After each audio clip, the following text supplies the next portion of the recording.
Livre de l'Exode, le chapitre 18. Jéthro, sacrificateur de Madian, beau-père de Moïse, apprit tout ce que Dieu avait fait en faveur de Moïse et d'Israël, son peuple. Il apprit que l'Éternel avait fait sortir Israël d'Égypte. Jéthro, beau-père de Moïse, prit Séphora, femme de Moïse, qui avait été renvoyée. Il prit aussi les 2 fils de Séphora. L'un se nommait Gershom, car Moïse avait dit « J'habite un pays étranger ». L'autre se nommait Eliezer, car il avait dit « Le Dieu de mon père m'a secouru, et il m'a délivré de l'épée de Pharaon ». Jéthro, beau-père de Moïse, avec les fils et la femme de Moïse, vint au désert où il campait, à la montagne de Dieu. Il fit dire à Moïse, « Moi, ton beau-père Jéthro, je viens vers toi, avec ta femme et ses 2 fils. » Moïse sortit tout devant de son beau-père, il se prosterna et il le baisa. Ils s'informèrent réciproquement de leur santé, et ils entrèrent dans la tente de Moïse. Moïse raconta à son beau-père tout ce que l'Éternel avait fait à Pharaon et à l'Égypte à cause d'Israël, toutes les souffrances qui leur étaient survenues en chemin, et comment l'Éternel les avait délivrés.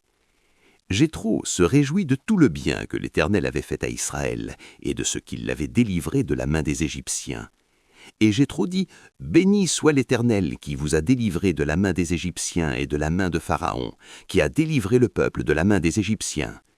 Je reconnais maintenant que l'Éternel est plus grand que tous les dieux, car la méchanceté des Égyptiens est retombée sur eux. » Jéthro, beau-père de Moïse, offrit à Dieu un holocauste et des sacrifices. Aaron et tous les anciens d'Israël vinrent participer au repas avec le beau-père de Moïse en présence de Dieu. Le lendemain, Moïse s'assit pour juger le peuple, et le peuple se tint devant lui depuis le matin jusqu'au soir. Le beau-père de Moïse vit tout ce qu'il faisait pour le peuple, et il dit « Que fais-tu là avec ce peuple? Pourquoi sièges-tu seul, et tout le peuple se tient-il devant toi depuis le matin jusqu'au soir ?» Moïse répondit à son beau-père « C'est que le peuple vient à moi pour consulter Dieu. Quand ils ont quelque affaire, ils viennent à moi, je prononce entre eux et je fais connaître les ordonnances de Dieu et ses lois. » Le beau-père de Moïse lui dit « Ce que tu fais n'est pas bien. Tu t'épuiseras toi-même et tu épuiseras ce peuple qui est avec toi, car la chose est au-dessus de tes forces, tu ne pourras pas y suffire seul. Maintenant, écoute ma voix. Je vais te donner un conseil, et que Dieu soit avec toi. Sois l'interprète du peuple auprès de Dieu, et porte les affaires devant Dieu. Enseigne-leur les ordonnances et les lois, et fais-leur connaître le chemin qu'ils doivent suivre et ce qu'ils doivent faire.